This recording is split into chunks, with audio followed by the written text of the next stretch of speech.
Hello, how are you doing? Are you looking for an apartment in Germany, but you've sent out a lot of inquiries and there was no news? In this video, I'm gonna share with you how I found my apartment in Munich quickly, and hopefully you get some tips and found your apartment as soon as possible. I used to live in Munich from 2020 to the end of 2022 for almost 3 years, including COVID time.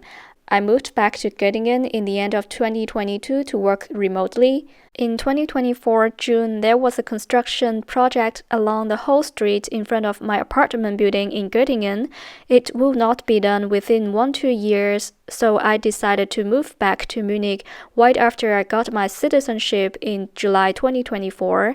I started to send out inquiries in the end of July and cancelled my apartment rental contract in Göttingen with 3-month notice. On the 31st of July, I visited Munich and stayed till the 3rd of August for apartment hunting. I visited 10 apartments in 4 days and I was only interested in 4 of them. It took me 1 week only to get an apartment in Munich. On the 5th of August, which is a Monday, I got 2 offers. In the end of September, I moved back to Munich. It's really a miracle. Here's what I have done. The first, most important thing is you know what you want. In my case, I listed non-negotiable items that I must get in my new apartment. It's really weird that in Germany, a lot of washing machines are in the basement, and I really don't like that. My washing machine must be in the apartment. Therefore, the first thing on my list would be washing machine in the apartment, because I don't want to carry my laundry downstairs to a basement, which is like dark and moldy and I don't know. It's just not a good feeling. It's quite annoying, especially you have to also share the washing machine with others,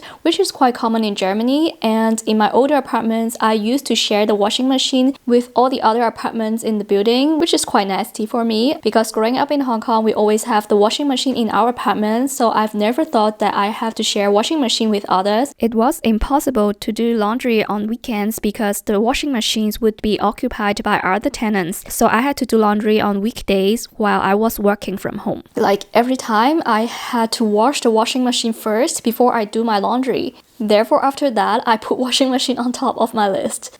And my second requirement is Etagewohnung. Is that really a direct translation? I don't know. It's neither on the Erdgeschoss, like the ground floor, or the Dachgeschoss, like the top floor, because I stayed on the top floor before, which is not nice. It's hot in summer and cold in winter. For the basement, for girls, I particularly don't recommend that because if it's facing the street, that would cause a lot of anxieties and safety issues, and people on the street see the room inside directly, which is not so convenient, especially for girls. So that's why I want to omit these 2 options and only look at the apartment on the floor, which means the 1st, 2nd, or 3rd floor without being on the rooftop. But if there are only 2 options, I would still choose the Dachgeschoss, like the attic, because it's at least safer for girls. For guys, I don't know. And the third one would be a south-facing window, because in Germany, we don't have enough sunlight, especially during winter. So sunlight is really important. My apartment in Göttingen, it was facing the east. At the beginning, I didn't think it would be an issue, but after a long time, especially after 2 winters, I realized I got kind of seasonal depression, and I realized how important it is to have a south-facing window. In Hong Kong, we always want south-facing window, and then I realized it's also applicable in Germany. I would avoid north-facing window because you probably don't see the sunlight at all. So the first would be south-facing window, and the second would be the west, and the third would be east, and then the last one would be the north-facing window. So this is how I prioritize all the requirements. And the next one would be the size of the apartment. Usually less than 30 square meters. They don't have washing machine in the apartment. Therefore, I always want an apartment bigger than 30 square meters. But of course, it fits my budget. That's why this is my goal. And next would be supermarket and bus stop or any transportation within 5 minutes walk. Okay, maybe 5 to 10 minutes because I'm a really lazy ass, so I prefer within 5 minutes. Before I send a request, I always check on the map whether the apartment has a supermarket or public transport within the walking distance. honestly speaking, because I don't ride a bike.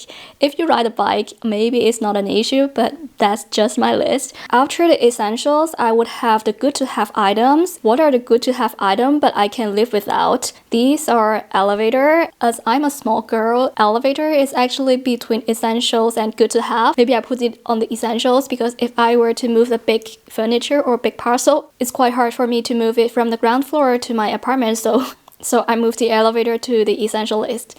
Good to have items are like bathtubs, dishwasher, and also separate kitchen. As rent in Munich and other big cities are expensive, for a lot of apartments like what I have now is 35 square meters. It still doesn't have a separate kitchen, so the kitchen, bedroom, and living room are basically in the same area without a door to divide them.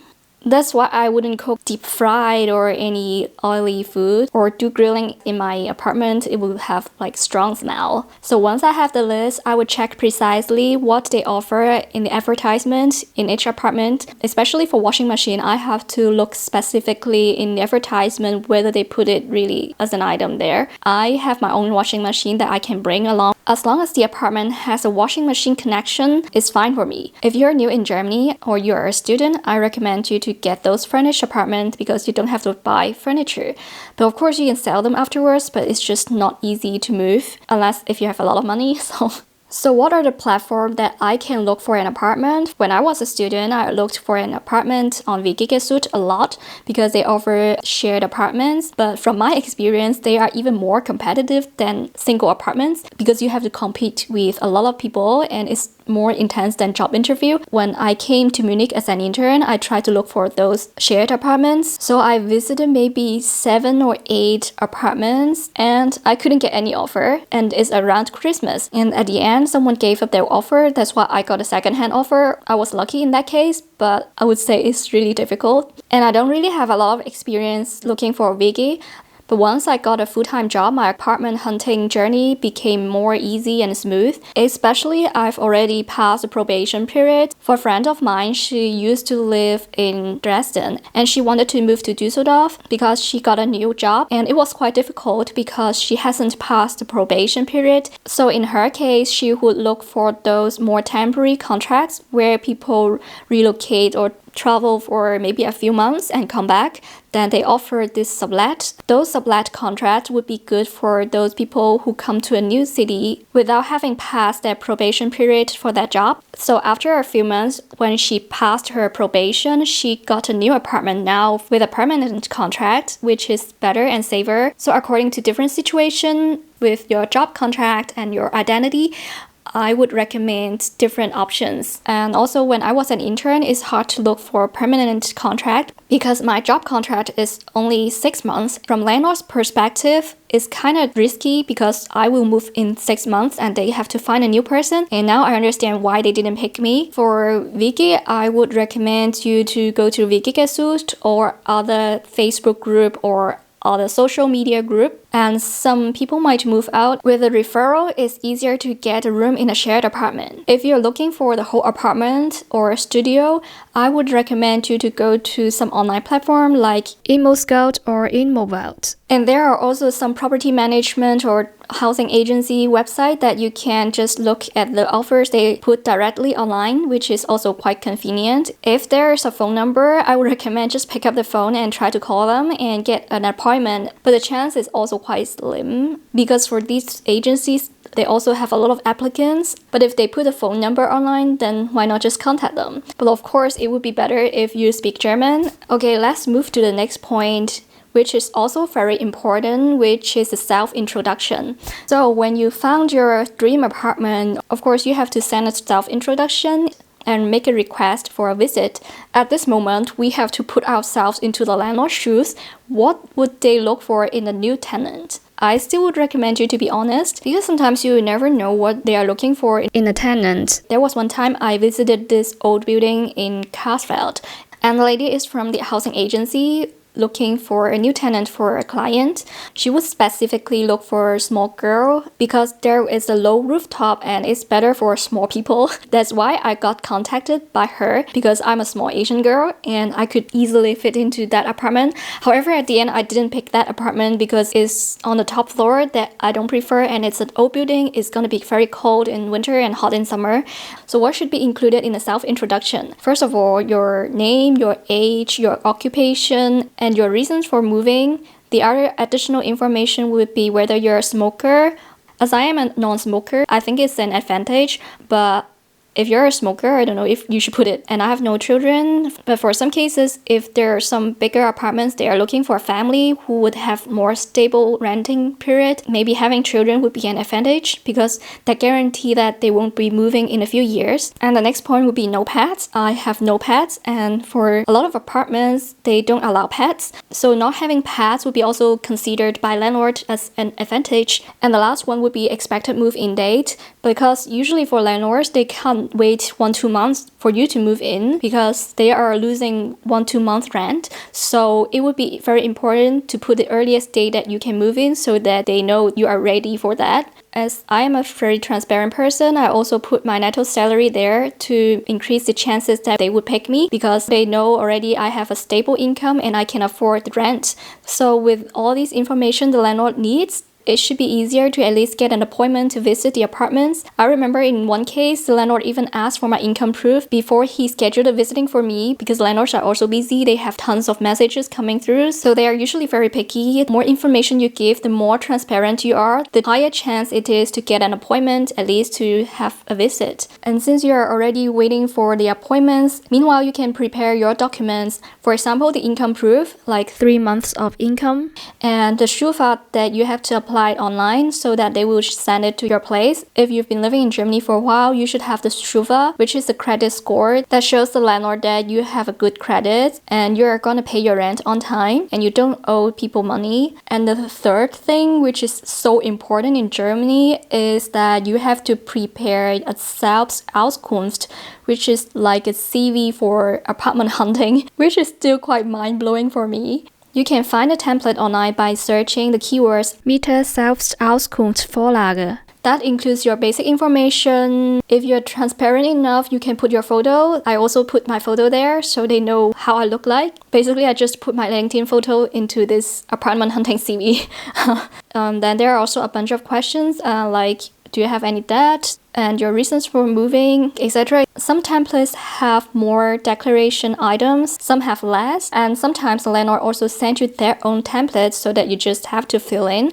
But it's always good to prepare your own so that when you visit the apartment, you can already show them and submit this document to show that you are really interested. I remember there was one time I was visiting this apartment. They have scheduled a bunch of visits. I think there were around like 20 girls looking for apartments. So we all brought our CV, we visited the house, and then there were like 2 agents. One is like staying in the apartment. The other agent was showing us the basement and stuff. And at the end of the visit, if we are interested, we just have to submit our Schufa, our income proof, and this Selbstauskunft so that among all these applications, they just pick 1 or maybe 2 to 3. But there are also some cases that the landlord would just pick maybe 2 to 3 people and then they are required to submit the documents and then they will pick 1 out of these. The best scenario for me would be a 1-to-1 situation. That means there is just the landlord and yourself without other applicants. Then they can spend time with you and show you around, and I can also ask some questions about the apartment so to show my interest and to prove that I'm a really good tenant. And during the visit, it's so important to show interest. It's not just saying, oh good, nice. For example, my top priority is the washing machine, so I would especially give compliments about the washing machine connection in the apartment. And I can also accept washing machine in the basement, but I have to have my own connection and my own washing machine in the basement. I would also say something about the nice and quiet neighborhood and the convenience, supermarkets and transportation around to show the landlord that I'm so ready to move in. For a lot of German people, they think maybe balconies like they're one of the top priority. They would put it there, but for me, balcony is like optional because I don't really use a balcony that much. By the way, besides south-facing, it's also important that the apartment is not facing the street, but sometimes it's just hard to avoid, hard to find a perfect one. So that's why I didn't put the non non-street facing item on the essential list, but it's still quite important to me.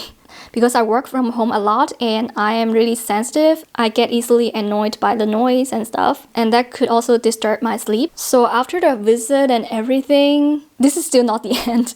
If you really want that apartment, I would recommend you to also send a thank you note and follow up with the landlords to give them even more strong impression. Even though they don't pick you at the beginning, maybe the other applicants gave up and they would reconsider your application later on. So it's still good to do it. For my case, honestly speaking, I wasn't that desperate, so I didn't do it. But if you can and you have time and you really need an apartment as soon as possible, then I would recommend you to do that. So that's it for my sharing, and hopefully you get your apartment as soon as possible, and see you in the next one. Bye!